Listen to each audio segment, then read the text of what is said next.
Morning everybody, my name is Jo and I love to read. Welcome to the start of a reading vlog about The White Mare by Jules Watson, which is the first in the Dalriada Trilogy, though this is a reread and I'm very excited. And because I've read the entire trilogy, I would probably want to call it a duology. The first and the second books are this big, featuring the same characters. The third is very small, featuring a different character. And I didn't mind it, but it wasn't as good, and I wonder whether Jules Watson had a contract and then didn't have enough story for the entire thing, because I don't understand why, and maybe because the trend, like these books are sort of old. How old are they? 2004. Yeah, so these are fairly old books, and probably the concept of maybe duologies and then having a novella weren't as big back then, because I really think that she should have done two duologies and then one novella, but then I don't know what the limits are for novellas, so maybe, but it's tiny, it's like that big. Anyways, I'm going to tell you guys what this book is about. I'm very excited for this reread. I'm not surprised that I picked this one as my first reread, because it's got the best romance and it is so slow burn. And as I'm learning tropes since I've been on BookTube, I haven't reread this book in years, which is so exciting because it feels like a fresh new book, and I'm trying to enjoy it as one. Because the romance is slow burn, I'm trying not to rush forward, and I'm succeeding. It's really good. I'm starting this vlog being already at page 162 because I just couldn't wait. I started Saturday, and so I could have done it then. It's Tuesday morning now, but I didn't want to stop. I just wanted to keep reading, and this is a pretty quick pace for me to be reading something like that. And the romance in it as well, as I was saying, now that I'm more aware of BookTube since now picking this up again, is that I'm pretty sure you could like call this enemies to lovers, like just kind of scraping in the bar. I know that there's a bit of discussion about it's hard to have good enemies to lovers romances, because why were they enemies? That's the thing, like, unless they go through some like mad redemption arc, or there's a lot of miscommunication which can be frustrating in a romance, why are they enemies? Like, why is she or he such a bad person that they're enemies? But this one could be because the main character, Ryan, has a lot of trauma in her past that she is trying to work through. And for her, the way that the love interest slash other main character, Eramon, was introduced to this story, 100% her trauma gets thrown back into her like face and her being. Like, she's kept numb from it for the past however many years, probably good 10 years or close to that. And the way that he arrives and things that happen just throws it all back in, and so she sees him as the enemy, even if he hasn't like technically he hasn't actually done anything wrong to her, because he doesn't even know her. That is part of the point though. I'm sort of seeing in this that Eramon, being a prince, is a bit kind of, even though he's not the ladies' man, like the standard ladies' man is his best friend, but as the prince, he probably could have any woman that he wanted. It's just that he didn't want many of them, or he was very careful. And he's learning that he needs to try, and he's not even trying at this point. And it's kind of amusing to watch it, because we get a part in his head where he's sleeping with this girl and she's easy, and so that's not quite fun, but he still sleeps with her. And he's not even trying to court or trying to find out what Ryan likes or anything like that. She doesn't even know him in any way, shape or form. So it's very interesting. Now, to tell you guys a bit about this before I finish the start of this clip and go and get ready for work. Ryan is a Scottish princess back in AD 79, so 79 after Christ's death or after Common Era, and Scotland is about to be invaded by the Romans. Eramon is an exiled prince, and he comes over, does some swift sort of bargaining, and basically now has to lay him and his 20 loyal men on the line to help the Scottish tribes and help them try and fight the Romans, which are quite scary and formidable at this time because the Romans fight as the one unit and are very effective, whereas a lot of the tribes that they come up against fight separately and so aren't as effective. There's a lot of spiritual stuff in this. There's healer tropes as well. Ryan is a healer, she's a priestess, and I don't know how else to make this book sound interesting. It is historical romance. There's no fantasy or anything like this. There is spiritual stuff in it, but I don't think that is fantasy because it's historic, and historically and even now people have a lot of connections to spiritual practices and things like that. There's a story about a woman trying to heal from her trauma and trying to do what's right for her clan, because she is a queen, and what she fears the most she has to do to save her clan, and hopefully she finds some happiness and heals from her trauma along the way. So that is that for this very long update, but I love this book and I'm having so much fun and I can't wait to finish it and then finish the next one, and I'm so happy that I picked this one for a reread. Talk to you guys later. Bye. Good morning everybody. It is your favourite, you can't really tell actually, pajama person. It's Wednesday today, I believe. What should I guess the date as today? I think it's the 15th today of September.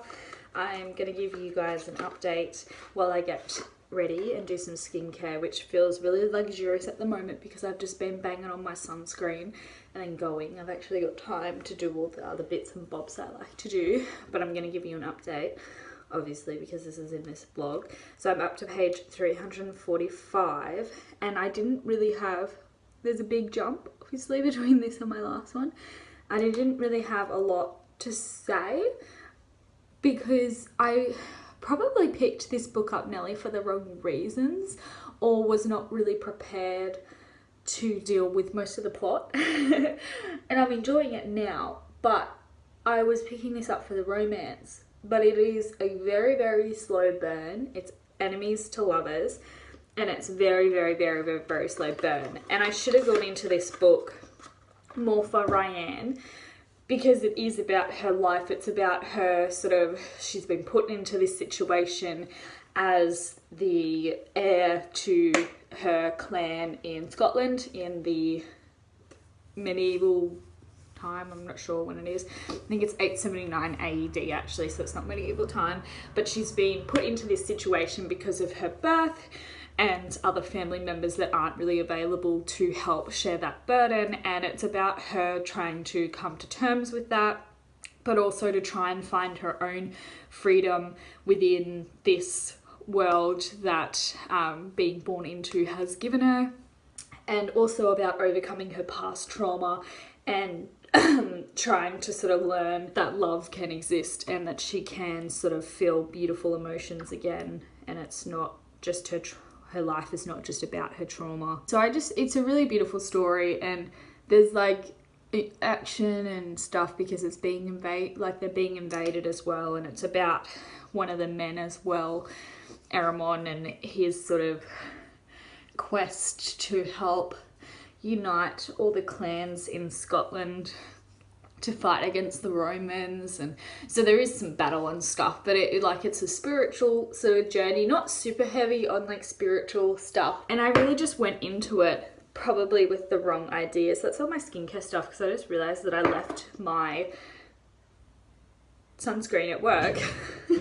So that's all the skincare stuff, but I can brush my hair. And I was really going into it for the romance, knowing that it was a slow burn. Ooh, that's kind of funny. Knowing it was a slow burn, and that's what I was looking for, but I also didn't really think about the fact that I needed to be enjoying the main plot too. So it took me a long time to continue reading it. I'm now just over halfway through, but when I got to around the third, after the first third, I was a bit kind of, you know, hurry up, and I didn't really read it during the week last week, but this weekend I actually spent more time to it and I felt like it, and I was really tired last week as well, so I just didn't really feel like doing much else than watching telly and falling asleep on the couch and then sleeping the whole night through as well. But now they've started to develop a bit of a friendship, which is really lovely, and I'm really having a great time with it again. So I'm gonna go so I can get ready quickly, properly, but I really wanted to update you guys because I hadn't in so long because I didn't really have much to say. But I am now really enjoying it, and I can't wait to see how everything unfolds, because I forget it's been so long since I've read this, and I sort of remember main-ish kind of plot points, but not really how they happen. So that's what I'm excited to do. I hope you all have a lovely middle of your week. Hey everybody, I am just about to start reading the last part of the White Mare. I've got about 30 to 40 pages to go, so I'll easily smash that. I've been enjoying it so far since I've reframed, well, I think I've been talking about how I'm enjoying it in a while, but I'm still further enjoying it because the romance has like kicked up a couple of gears really slowly, though still within the slow burn pattern, which is really good. But I also needed to reframe my thinking that it is actually about Ryan's development as a person and getting over her trauma and learning to trust again, and that is the main point of the story, which is something to know if you're wanting to read these. It is Tuesday night. I actually missed an upload this weekend, which is very rare for a weekend. Normally if I'm going to miss one, it's during the week. I just felt the content that I had to put out was another reading vlog, but I wasn't really happy with it, and it's a book that I've DNF'd, so I think I'll just talk about it in my TBR video when I quickly round up how I went with my last book cycle. I just was not motivated to film anything else either, so I have some stuff going on in my personal life that I don't know whether that is, I don't know, but I still have plenty of time. I just wasn't really feeling motivated and feeling really into it, even to film something new, even though I wasn't sort of proud of the stuff that I'd already shot for this the reading vlog that I said I'm not going to put up. I was just not feeling recording something else, so I don't really know. I thought about going down to one video a week, and then I was feeling motivated again, and now I'm not, so I'm not really sure. So I may do 2 videos a week, I may just do 1, I don't know. But anyways, we're here to talk about the White Mare, so I'm gonna start reading and let you guys know my final thoughts when I finished it. Hey guys, I just finished. It was really good to reread this. I'm just going to be repeating myself and saying that it's not what I was expecting when I went in. The next one's probably going to be full of a lot more romance, but this is the slow burn.